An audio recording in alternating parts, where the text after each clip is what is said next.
Hello everybody, this is John from USA Monde and welcome back and thanks for watching. If it's your first time on my channel, as always, welcome. Today I have another video for you guys. Today's video is an update of how to fill up form I-131, which is application for travel document. If you want to know something about that, all you gotta do is stay tuned and I'll be right back. USA Monde. Hello guys, today we're gonna fill up form I-131 application for travel document. This video is gonna be an update video because I did this video like 2 years ago, so I just decided to do an update today. This form gonna expire in December 2018, next month basically. After the form expire, you still can use this one, the old one, till the new one comes out. Okay, so to get this form, the best place to get this form is to go to uscis.gov/I-131, or you can Google form I-131 and then choose the link with URL uscis.gov. Okay, that's how you get a form. Don't try to go to another website where you have to pay fees to get a form. This form is free. Okay, so you download it for free. So once you go to the uscis.gov/I-131 website, you will click on form I-131 PDF. Okay, you click on this right here and then the form will open. So this is how the form gonna look like. Okay, and then we're gonna start filling up this form from part 1. Okay, now part 1 is going to be your over here A1, 1A, last name or first name, middle name, your physical address. Okay, type your physical address here. Province, no, we don't really you don't really need to fill up the province area, because country like Canada have province, but here in the United States of America you don't have to worry about it. And then the country, which is United States, so that's a 2-1. And then from here, if you have an alien number, you put in your alien number, the country of birth, the country where you were born, and you put that there. The country of citizenship, if you're from Canada, then you put Canada. If you're from Germany, you put Germany. Okay, and then class of admission, basically you can see this one on your green card. If you don't have a green card, your visa, you can see what your class admission on your visa. The gender, if you're male or female, checked on your date of birth, type it here. If you have social security number, you provide that information there as well. And then from there, what you're gonna do, we're gonna move to part 2. So part 2 is what application type basically. So you apply for this form based on different category. So A1 is like, I'm a permanent resident or conditional resident of the United States and applying for a rental permit. So you choose this one if you are a permanent resident. Basically, you have a green card and you are applying for a rental permit. Rental permit is basically a travel document that you can use for 2 years. Yeah, it's valid for 2 years instead of the normal travel document, which is only 1 year. So basically this one is just 1 year, but in case you have a green card, you can apply for a re-entry permit using this same form I-131. Okay, so on 1B, this one say, I now hold U.S. refugee or asylum status and applying for refugee. So if you become asylum or you come to United States of America as a refugee, then you can use you can check this box right here. And the third one, once I'm a permanent resident as a district result of refugee or asylum status, applying for refugee. So if you are a green card holder, but you get your green card through your asylum status, so basically you become asylum, and then from there you become a permanent resident. Then you choose this one. Okay, this one I'm applying for advance parole document to allow me to return to the United States after temporary foreign travel. So you choose 1D in case let's say you apply for a green card, but your green card application is in process, but you want to travel or go overseas and come back. Then you can apply for a document called advance parole. You use the same form I-131 to do so. If that's the case, then you click 1D. I'm outside the United States and applying for advance parole document. So if you are outside the United States of America, basically you forgot to apply for your advance parole before you leave, but now you're outside the United States and you want to do so, then you click on 1E, okay? And but this is not, it's all recommended to apply for advance parole before you leave the country, okay?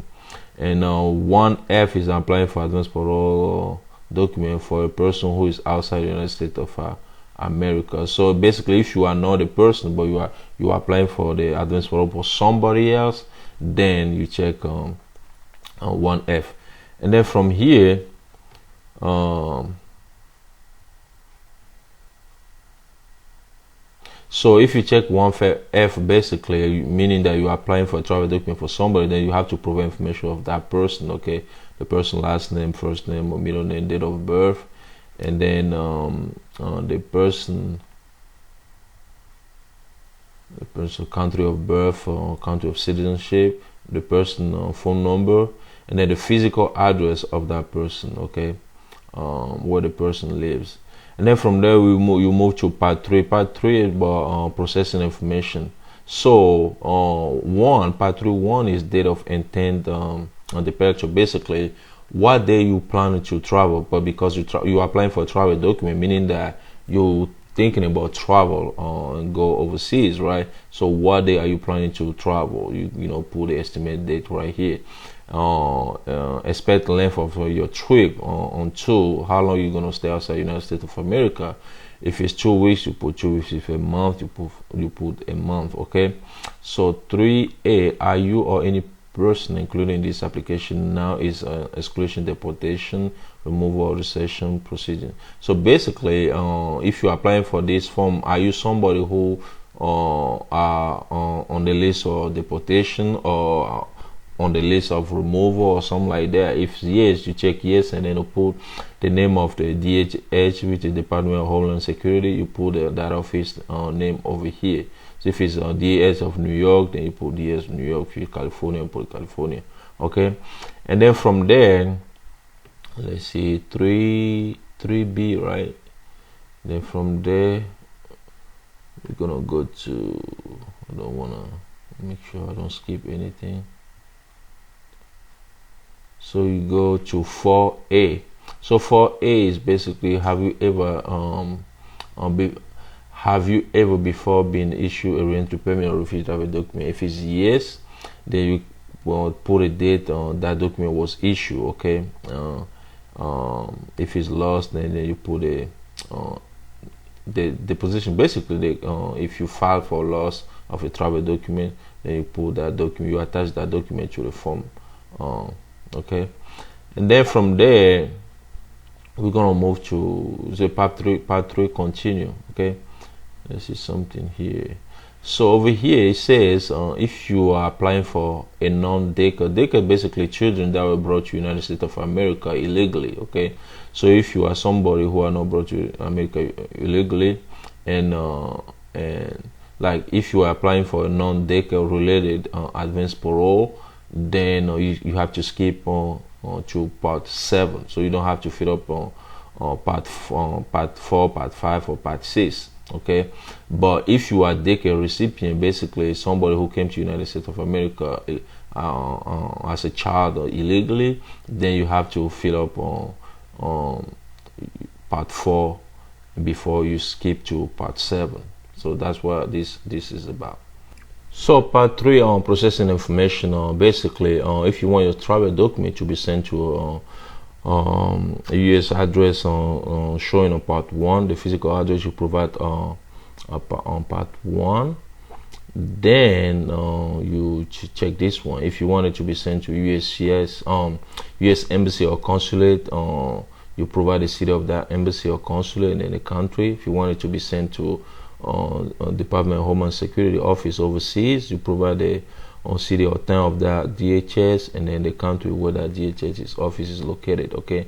So if you check 6 or 7, then you have to choose on where to send the address. So if you want it to be sent to the address you provide on part 2, check this one. If you wanted to provide it, send it to address you're gonna provide here on part 3, you check 9 right here. So if you check 9, basically you're gonna put a name then the street, the name of the person who gonna receive the mail. If you get your mail through somebody, then you put in care of, you put the name of that person, and then you provide the street name, or fill up the address basically, and then the phone number. And then from there we're gonna move to part 4. So part 4 is basically information about your purpose travel. So why are you traveling? What is the reason you're traveling? So you have to describe it here. Okay, so the list of the country you're planning to visit when you go outside the United States of America, you provide the name of those countries here. And then part 5 is gonna be about re-entry permit. So if you are applying for re-entry permit, which is not the case here, re-entry permit, like I say, is a document. It's a travel document that is valid for 2 years. If that's what you're applying for, then you're gonna fill up this form. And on 2, since you became a permanent resident of the United States, have you ever filed a federal tax return as a non-resident, or failed to file a federal tax return because you consider yourself as a non-resident? If it's yes, you check yes. If it's no, you check no. Okay, so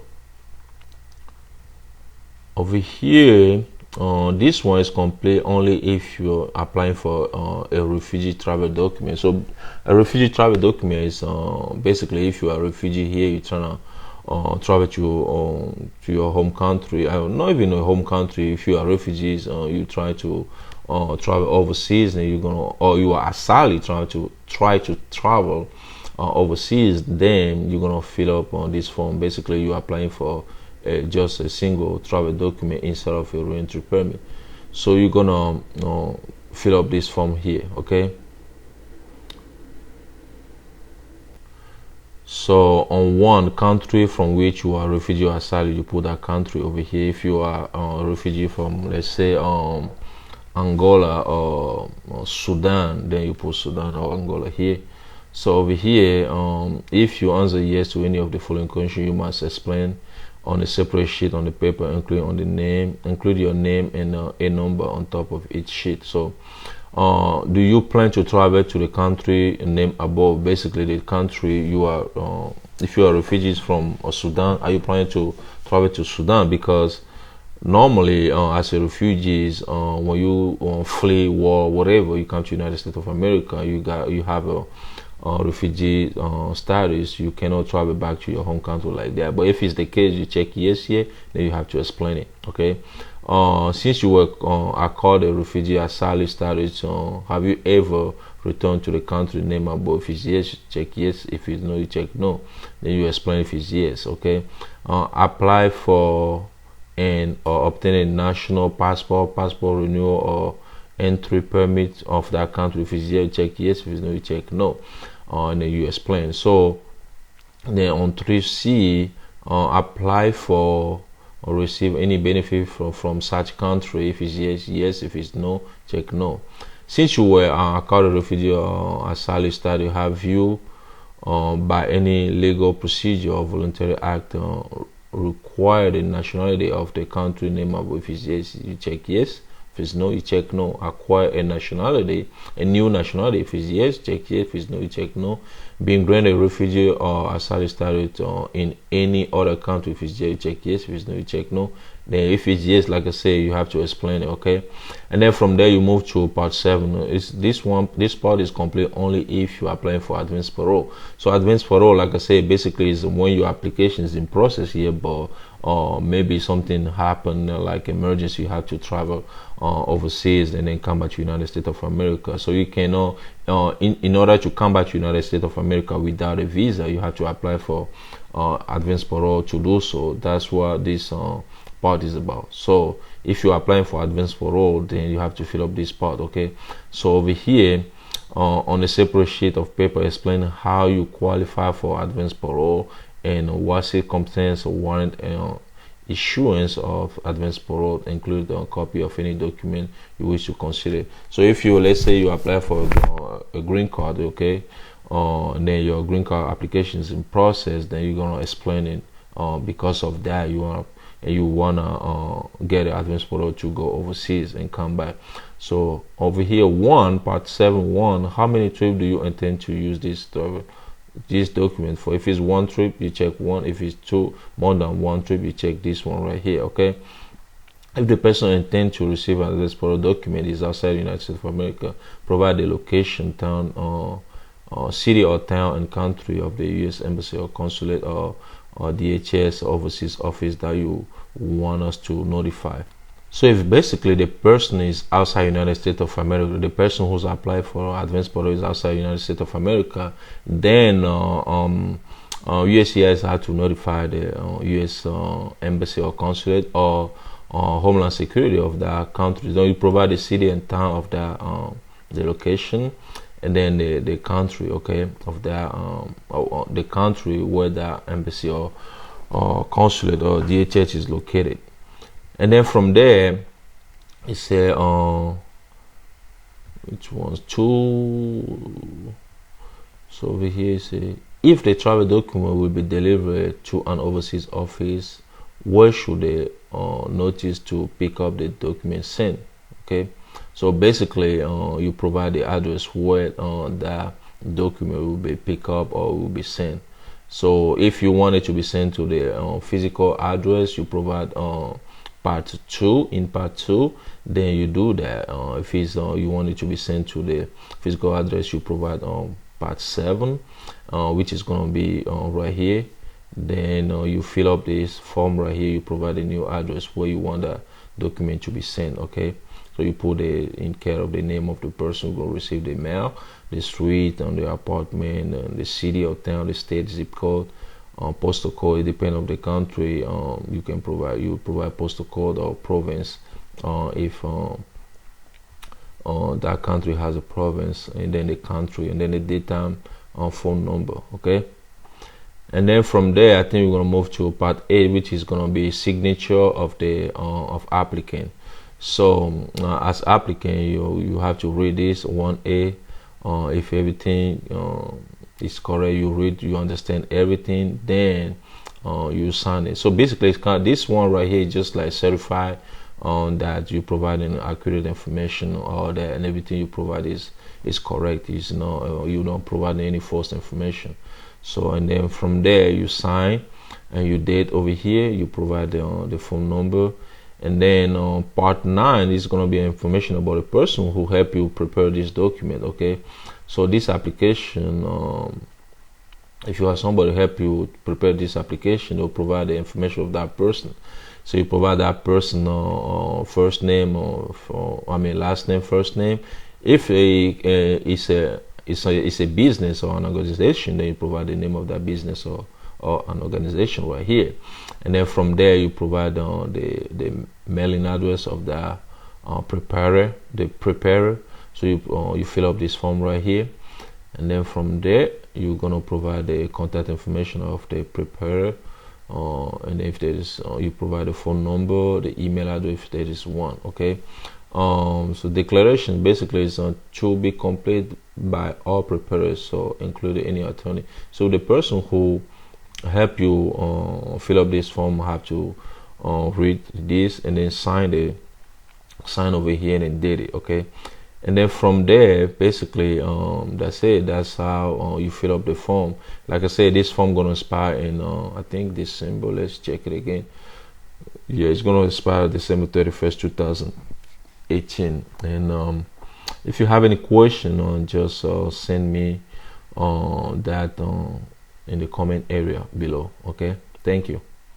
That's it for today's video. I hope you guys love it, learn something from it. If you know somebody who needs to watch this video, please share with that person. If you like the video, hit the like button. If you want to see more video like this one, all you gotta do is subscribe. Once again, my name is John. Thanks for watching, and see you in the next video. USA Monde.